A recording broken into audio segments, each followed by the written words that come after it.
What you do now is, let's look at number 2 on there. You got a circular. I want you to draw a chord and measure it. So you've got a protractor or a ruler there. Draw a chord and measure it. Make sure you use a straight edge, please. I'm going to do this right here. And mine is 15. Okay. Draw a chord, measure it.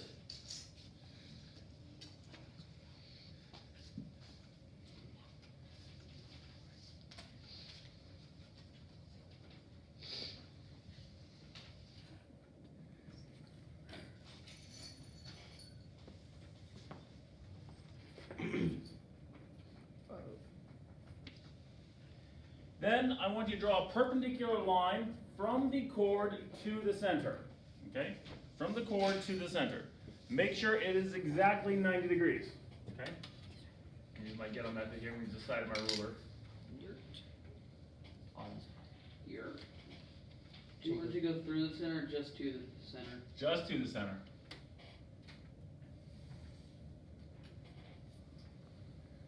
And I'm going to measure it. Mine is just a skosh smaller than 10. I'm going to go with 9.5.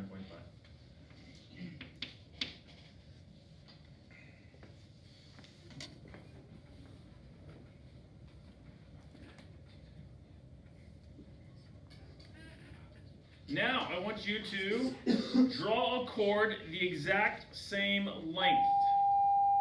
Pardon the interruption. At this time, please dismiss students attending the English 10 field trip. They should report to the multi-purpose room without backpacks. All right, draw a chord the exact same length. I'm going to go to a different part of my circle here. Mine was 15, so I'm going to make sure this one's also 15. Can it intersect the first one? It may, yes. Doesn't matter where it is.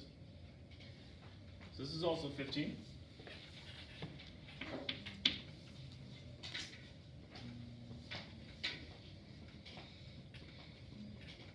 Then I want you to draw a segment, once again, perpendicular to this, from this to the center. And then I want you to measure it.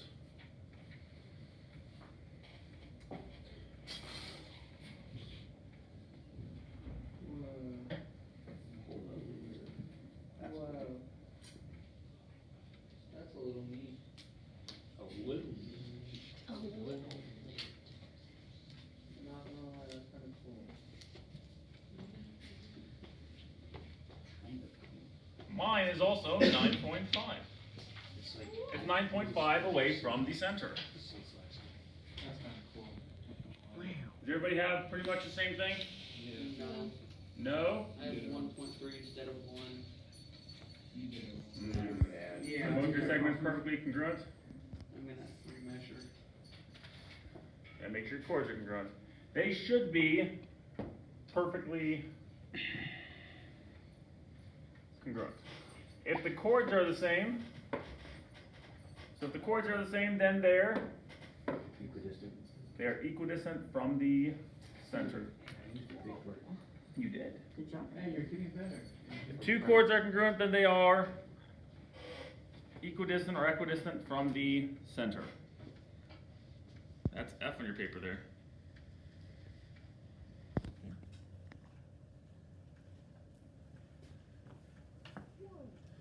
All right. Now let's do the bottom one. Okay. Do the bottom one. Use your circle.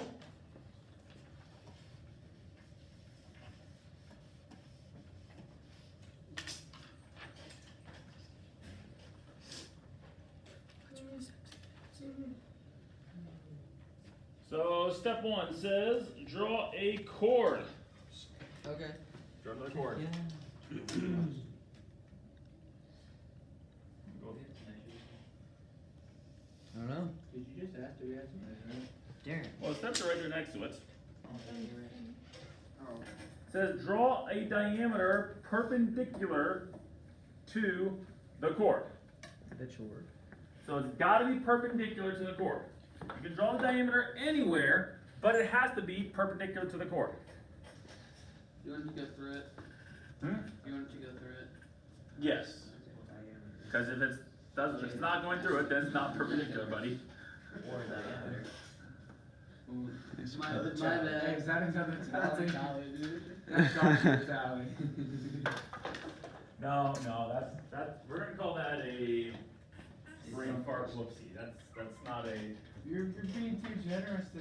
that's not necessarily a Gabe's already used to us. stupid freshman comment. That's just a. All right, so I got to draw a diameter, so it's got to go through the center here, and it's got to be perpendicular to this, right? So does this work? Yes. No. Amazing. I would No. go higher. What about here? I don't think that's perpendicular. How about there? No, it's not. That's pretty deep. Looking perpendicular. You know what? Let's do this. I know it's got to go through the center. Okay, perpendicular.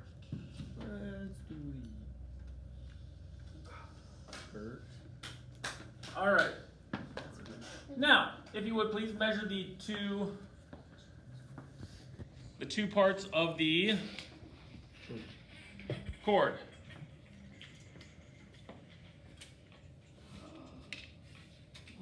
Byron, what'd you realize?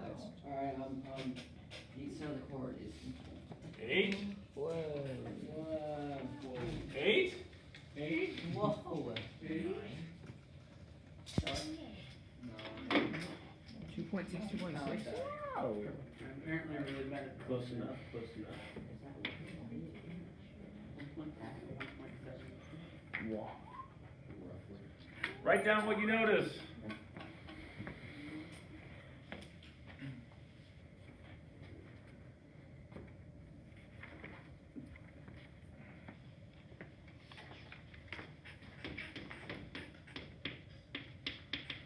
The diameter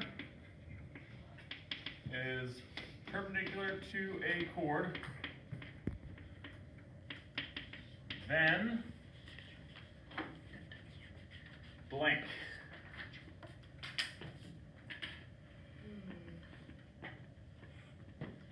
Fill in the blank.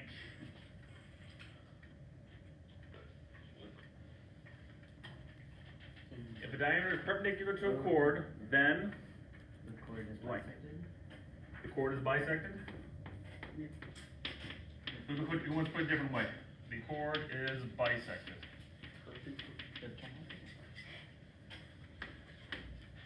Put it differently. Yes, sir. If a diameter is perpendicular to a chord where they intersect, it bisects the chord. Okay. Then where it intersects, it bisects the chord.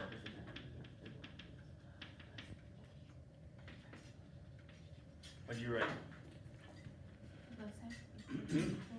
What?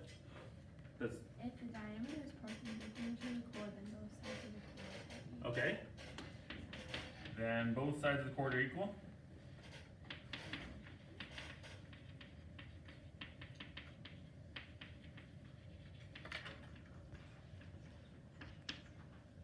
Anybody did something different? Yeah? Where they intersect, it's a midpoint. Okay. Then where they intersect is a midpoint of the chord.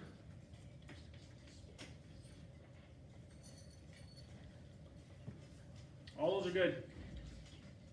All those are good. All right, so what we've learned today is if the diameter is perpendicular to the chord, then chord is bisected, or when they intersect, it bisects the chord, or then both sides of the chord are equal. So that's one of the things we learned today. If two chords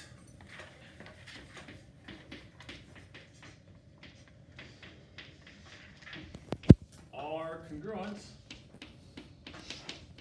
then they are equidistant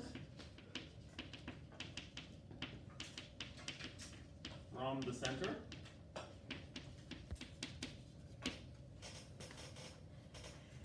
And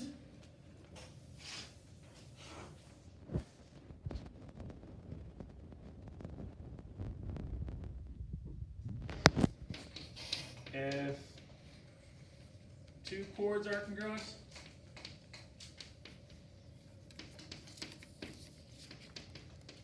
then the arcs are congruent. In other words, actually this is if and only if. This goes both ways. Two chords are congruent if and only if the arcs are congruent. So JK is congruent to LM if and only if chord JK is congruent to chord LM. That's only if it's, now keep in mind, all these only happen if they're in the same circle. They only happen if they're in the same circle. So there you go. There you go. And there you go. 3 big ideas for today. Not super tough. Do the problems on the back. That is your homework.